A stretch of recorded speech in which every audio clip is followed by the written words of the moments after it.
तो ये है मिस्टर रवि जी, तो मेरे लिए कुछ गिफ्ट लेकर आए हैं और ये इनका कहना है कि ये मेरे बहुत बड़े फैन है। सो देखते हैं ये मेरे लिए क्या लेके आए हैं।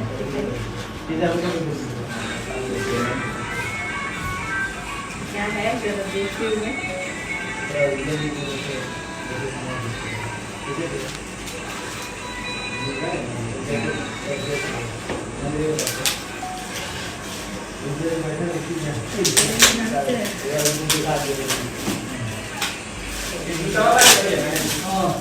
वाह, दो डबल पैकिंग किया है ना। बहुत मेहनत लगा मैम, देखिए जितना मेहनत तुमको बनाने में लगा है उससे ज़्यादा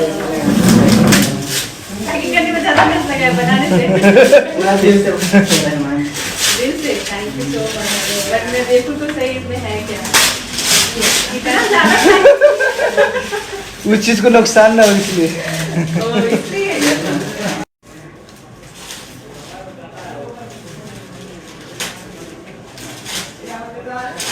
मेरा हाथ भी जरा कैसे फट गया।